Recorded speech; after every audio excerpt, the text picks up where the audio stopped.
au Parlement, à l'Assemblée nationale et au Sénat, on n'intéresse pas nos concitoyens dans le PLF habituel que nous avons chaque année en disant c'est une affaire de spécialistes, on n'y comprend rien, c'est trop compliqué.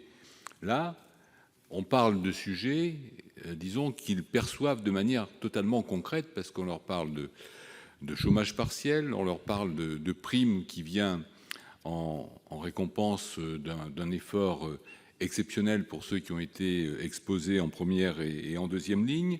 On leur parle de sauvetage d'entreprise.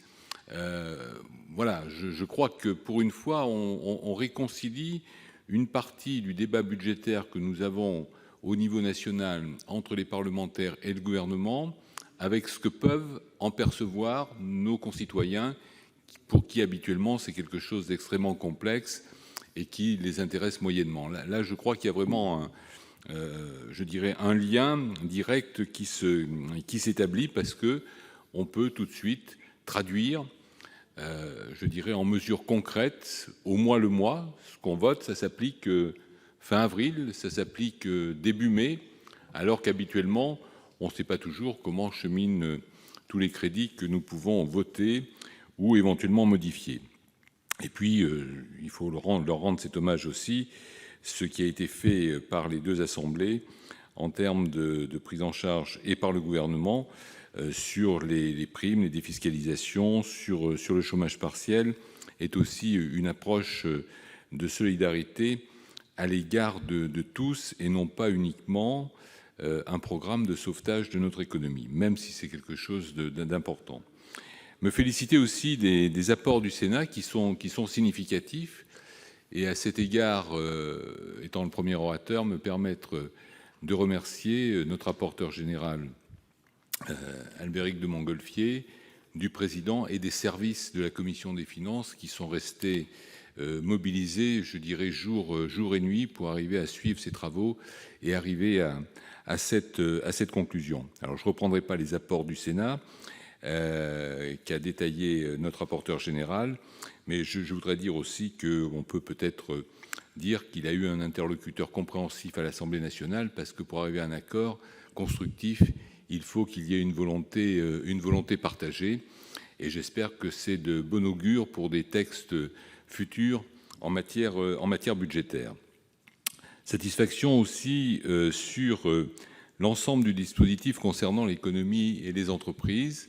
Il y avait eu un premier jet, si j'ose m'exprimer ainsi, début mars, très rapidement, et on avait tous convenu, gouvernement et parlementaires, que c'était un premier dispositif qui avait vraiment un caractère provisoire, qui lançait les bases et qui mettait en place un certain nombre d'outils, mais qui n'était pas nécessairement calibré à la hauteur des besoins qu'avaient nos entreprises pour pouvoir passer ce cap difficile. Alors moi, je constate que le gouvernement a parfaitement écouté les remontées du terrain venant à la fois des parlementaires, des organisations professionnelles, des entreprises, pour vraiment compléter et amplifier ce dispositif en essayant vraiment de prendre en compte tout le monde. Alors c'est très difficile de prendre en compte tout le monde parce que pour être exhaustif, c'est pas forcément quelque chose d'évident, mais ce qui a été fait, notamment en direction de certaines entreprises à des statuts particuliers, je pense aux SCI propriétaires ou même de particuliers propriétaires de monuments historiques. On rentre dans le détail, mais c'est pour montrer que c'est un travail qui a été approfondi et surtout prendre en compte, dans la limite des règles européennes, en étant un petit peu borderline, si j'ose dire, ou en allant le plus loin possible, les entreprises en difficulté, c'est-à-dire celles qui pouvaient avoir des difficultés liées au coronavirus, mais aussi celles qui pouvaient être en état de fragilité avant cette période et que cette période rendrait éventuellement mortelle pour ce type d'entreprise ou d'activité. Donc ce qui a été fait au niveau du FDES, au niveau des avances remboursables, au niveau de l'introduction faite à l'initiative du Sénat avec l'accord du gouvernement de prêts participatifs, l'élargissement également en montant, mais également en périmètre de l'intervention du fonds de solidarité. Je crois que vraiment, là, on a essayé de faire le maximum.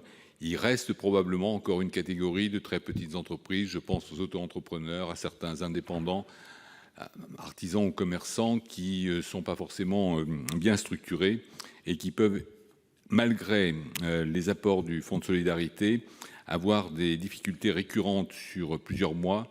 Et là, il y a peut-être encore des choses à améliorer pour la prochaine fois. Voilà, donc je crois que cet engagement au niveau entreprise devrait nous permettre, et puis on peut peut-être encore l'améliorer. Donc c'est cette satisfaction qui, j'espère, sera perçue par nos concitoyens et se concrétisera effectivement sur le terrain. Dernier point, pour dire deux petits regrets. Celui concernant les assurances, mais Albéric de Montgolfier a expliqué. Voilà, le rendez-vous est reporté. Il faut pas. Je crois qu'il faut avoir quelque chose de sérieux pour intervenir. On avait voté 2 amendements au Sénat avec une approbation relativement large sur différents bancs. Je pense qu'on y reviendra la prochaine fois, au cas où l'engagement du secteur de l'assurance ne serait pas suffisant ou serait en tout cas éventuellement biaisé.